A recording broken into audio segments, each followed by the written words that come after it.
के बहुत ही फेमस और चर्चित अस्पताल का है यह, और आप देख रहे हैं भूतिया अस्पताल। जी हाँ दोस्तों, यहाँ पर से हम भूत प्रेत तंत्र मंत्र आत्मा से रिलेटेड बात करने वाले हैं।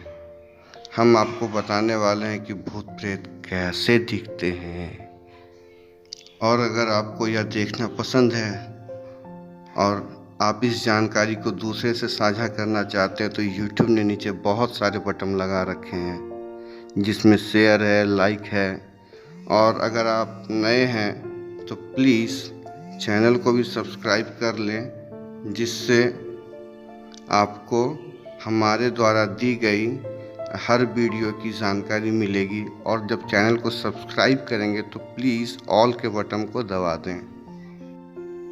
तो शुरू करते हैं भूत प्रेत और अलौकिक शक्ति की कहानियों को। यह घटना साल 2013-14 की है।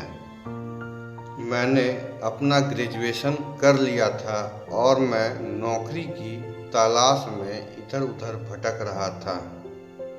मुझे भटकते भटकते तलाश करते करते एक दवा कंपनी में मेडिकल रिप्रेजेंटेटिव की जॉब मिल गई। हालांकि नौकरी तो प्राइवेट थी, लेकिन सैलरी अच्छा खासा था। और इतने अधिक वेतन को देखकर मेरे घर वाले बहुत खुश हुए। मेरे दादाजी तो यहाँ तक कहने लगे थे कि बच्चा बहुत पढ़ा लिखा है, समझदार है, तभी तो दवा कंपनी में काम मिला।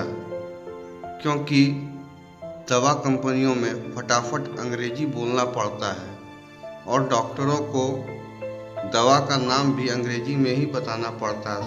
दोस्तों, मैं भी बहुत खुश था क्योंकि मेरी पहली पोस्टिंग मेरे ननिहाल में ही हुई थी, जिस वजह से मैं बहुत उत्साहित था। और मैं धीरे धीरे अपने सारे सामानों को जमा कर अगले दिन अपने ननिहाल को निकलने के लिए तैयार हो रहा था। अगली सुबह मैं ट्रेन से अपने नानी के घर चल दिया। तकरीबन 3-4 बजे शाम को मैं वहाँ पहुँचा। रात बीती, गपशप हुआ, सबों ने पूछा किस कंपनी में लगा है, मैंने बताया। सबने कहा बहुत अच्छी कंपनी है, बहुत तरक्की भी करोगे। और यही सब बातें करते करते रात कट गई। अगले दिन सुबह मैं तैयार होकर कंपनी में पहुंचा अपने मैनेजर से मिलने। मैनेजर साहब वहीं पर थे। उन्होंने मेरा बहुत अच्छे से स्वागत किया और उस दिन उन्होंने दिन भर मुझे समझाया कि कैसे विजिट करना है, कैसे मिलना है, क्या काम होगा। ये सब में सारा दिन निकल गया। अगले दिन से मैं विजिट पर जाने को तैयार था। सुबह में उठकर मैं तैयार होकर अपने काम को निकल पड़ा। मेरा पहला काम था सभी डॉक्टरों को रिमाइंडर लगाना। जो प्रोडक्ट वो लिखते हैं उस प्रोडक्ट का रिमाइंडर लगाना और उनके पास विजिट का नंबर भी लगाना। सुबह में नंबर लगता था और शाम को विजिट होता था। यह प्रक्रिया रोज़ होती थी, निरंतर। ऐसे करते करते 2-3 महीने बीत गए और समय जनवरी के महीने का आ गया। जनवरी में हल्की हल्की ठंड रहती है। उस दिन, जिस दिन यह घटना घटी, उस दिन भी मैंने यही किया था। सुबह में नंबर लगाया और शाम को मैं डॉक्टर को विजिट करने वाला था। जिस डॉक्टर का मैं विजिट कर रहा था, लास्ट विजिट था मेरा और शाम के 7 बज चुके थे। लेकिन पेशेंट अत्यधिक होने के कारण डॉक्टर साहब ने कहा कि आप सभी MR बंधु अपने अपने प्रोडक्ट को हाईलाइट करके हमारे टेबल पे लगा दीजिए, मैं देख लूँगा। क्योंकि आज बहुत ज़्यादा OT है, इस वजह से आज विजिट नहीं हो पाएगा, तो इसके लिए मैं क्षमा प्रार्थी हूँ। डॉक्टर साहब ने खुद निकल कर यह बात कहा था। तो इसके बाद विजिट बंद हो गया। सभी लोग अपने अपने घर जाने लगे। मैं भी घर पहुंचा। जब मैं मामा के यहाँ पहुंचा तो मैंने पाया कि आंगन में बहुत ज़्यादा भीड़ जमा है। तो मैंने पूछा कि क्या हुआ भाई, सभी लोग हाथ मोड़े खड़े हैं। मैं भी भीड़ को चीरता हुआ अंदर गया। मुझे लगा कि कौन सी अनहोनी हो गई जो सभी लोग इस तरीके से यहाँ पे खड़ा है।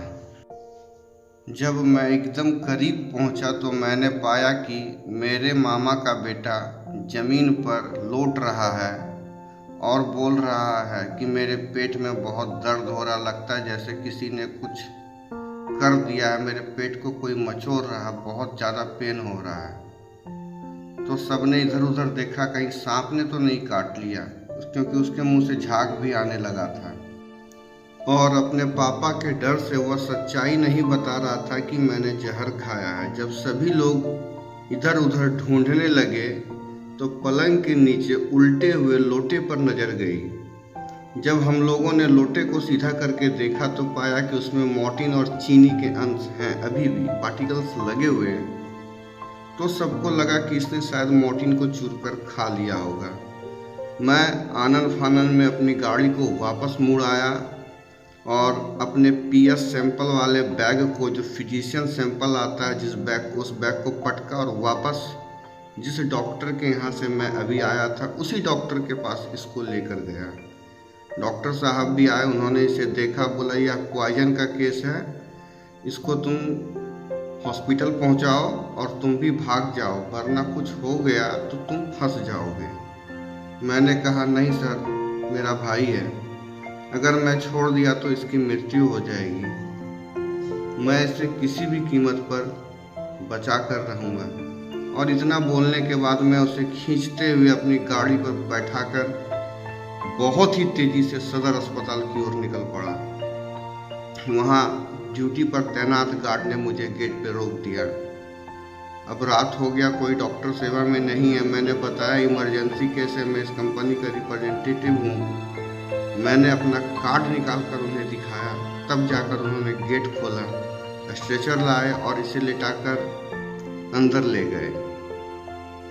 जब यह अंदर गया, जिस रूम में इसका पॉइजन को निकालना था, जैसे उस रूम में यह पहुंचा, जस्ट उसी समय लाइट चली गई। और लाइट के जाने के बाद मैंने और नर्स ने, क्योंकि एक तरफ मैं खड़ा था, एक तरफ नर्स खड़ी थी, नर्स उसके बॉडी में सलाइन इंजेक्ट कर रही थी और एक साइड से मैं उसे पकड़े हुए था।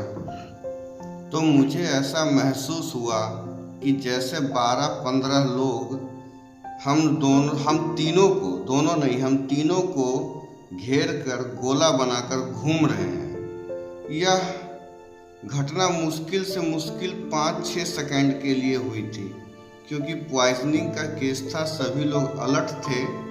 जैसे ही लाइट गया, गार्ड टॉर्च लेकर दौड़ता हुआ उस इमरजेंसी रूम तक आया जहां पर उसका पॉइजन निकाला जाना जा रहा था। जैसे ही गार्ड अंदर प्रवेश किया, वैसे ही लाइट आ गई और हम लोगों ने उसे स्लाइन करके और पॉइजनिंग को निकालने का काम शुरू कर दिया। कुछ देर में उसके बॉडी से पॉइजन डिस्चार्ज भी हो गया, सारा पॉइजन बाहर निकल गया और उसको इमरजेंसी रूम से निकालकर जनरल वार्ड में शिफ्ट किया जा रहा था। तो नर्स ने मुझसे कहा, सर आपने एक चीज़ महसूस किया था क्या? मैंने पूछा क्या? तो उसने बताया कि मुझे लगा ना कि जिस समय लाइट गया ना, कोई 12-14 लोग तकरीबन हमारे आसपास घूम रहे थे। नर्स के मुंह से इतना सुनना, मेरे तो पूरे रोंगटे खड़े हो गए। मैं तुरंत समझ गया जरूर कोई मैटर है यहाँ पर, हो ना हो भूत प्रेत आत्मा है।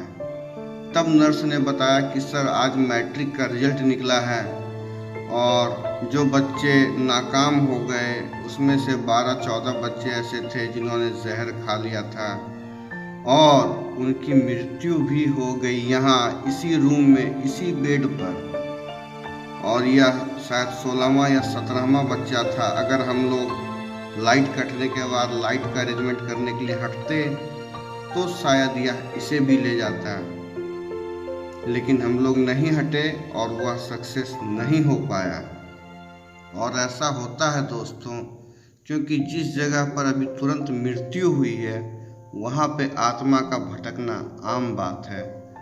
क्योंकि जिन बच्चों की मृत्यु हुई थी वे लोग अकाल मृत्यु के कारण अभी भी इस दुनिया में भटक रहे थे वे लोगों ने जो गलती की थी, उस गलती के कारण उन्हें इस दुनिया से इतनी आसानी से मुक्ति नहीं मिलने वाली थी, क्योंकि आत्मा परमात्मा का देन होता है और जीवन मृत्यु ऊपर वाले के हाथ में होती है।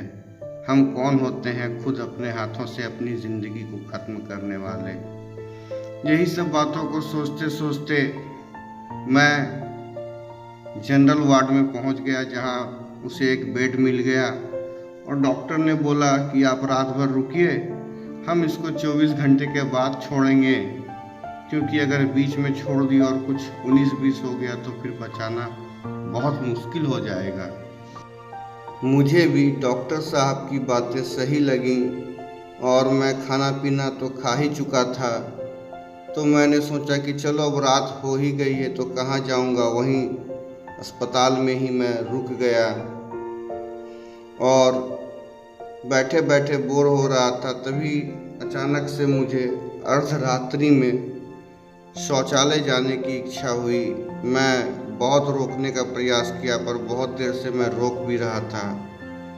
अब मुझसे मेरा टॉयलेट और बर्दाश्त नहीं हो रहा था, तो मैं पीछे बाथरूम की तरफ चला गया। जब मैं वहाँ गया तो मैंने पाया कि जो 14, 15, 16 बच्चे अभी मरे थे, उन सबों को बाथरूम से पहले कॉरिडोर में लंबा लंबा सुलाकर उन्हें रखा गया था, क्योंकि सुबह उनका पोस्टमार्टम होना था और पोस्टमार्टम से पहले सबको परिजनों को नहीं सौंपा जाता। इस वजह से उन सबों की डेड बॉडी को वहीं ज़मीन पर वाइट कफन में, सफ़ेद कफन में लपेट कर रख दिया गया था। जब मैं वहाँ पर गया तो मैंने पाया कि बहुत से मरे हुए लोग यहाँ पे पड़े हुए हैं, उनका शरीर यहाँ पे रखा हुआ है, तो मैं यहाँ टॉयलेट कैसे करूँ। मुझे लगा कि मेरा यहाँ पे टॉयलेट करना इनका इंसल्ट करने के जैसा होगा। इसी चीज़ को सोचते हुए मैं बाहर निकल गया। चूँकि मुझे बहुत ज़ोरों से सुसु लगी थी, तो मैं इधर उधर देखे बिना सीधे सुसु करने लगा। जब कुछ देर मैंने किया तो इधर उधर निगाहें दौड़ाईं कि रात है, कोई जंगली जानवर या कुछ और ना हो, तो मैंने देखा कि जिस झाड़ी के पास खड़ा होकर मैं टॉयलेट कर रहा था, ठीक उसके बगल में एक नाली के पास कोई 7-8 फीट लंबा इंसान खड़ा था। मुझे लगा इतना लंबा व्यक्ति कोई कैसे हो सकता है, पर मैं जब ध्यान से देखा तो मैंने पाया, अरे ये तो 70% तक लगभग जला हुआ है, इसका तो फेस कुछ पता ही नहीं चल रहा है, यह कहीं भूत तो नहीं। उसे देखकर मैं अपनी जान बचाकर वापस गिरते पड़ते अस्पताल में घुस गया। मुझे इस तरीक़ा से भागते हुए देख लोगों ने पूछा क्या हुआ, तो मैंने बताया वहाँ पे ऐसे है। अभी अभी मैंने वहाँ बाहर में भूत देखा है। मेरी बातों को सुनकर सभी हंसने लगे और बोले शायद आपको कोई भ्रम हो गया होगा। गार्ड और सभी लोग टॉर्च लेकर दौड़ते हुए वहाँ पर आए मेरे साथ। हम लोग जब बहुत खोजे तो कुछ भी नहीं था, लेकिन बहुत अजीब सी और गंदी बदबू, सड़ी हुई सी बदबू आ रही थी, जिस बदबू ने वहाँ पे हम लोगों का रुकना दुश्वार कर दिया था और हम लोग उस बदबू से बचने के लिए अपने नाकों को दबाते हुए वापस अस्पताल में आ गए। तो दोस्तों, ये थी आज की कहानी। आप मुझे ज़रूर बताइएगा कि ये कहानी आपको कैसी लगी, और अगर आप इस तरह का और भी कहानी सुनना चाहते हैं तो प्लीज़ कमेंट करें, क्योंकि इस अस्पताल में पायल की आवाज़ सुनाई देने की एक और घटना की कहानी मुझे मेरे ही एक परिजन ने बताई थी। अगर आप उस कहानी को भी सुनना चाहते हैं तो प्लीज़ कमेंट बॉक्स में जाएं और कमेंट करें, मैं आपका इंतज़ार करूंगा। धन्यवाद।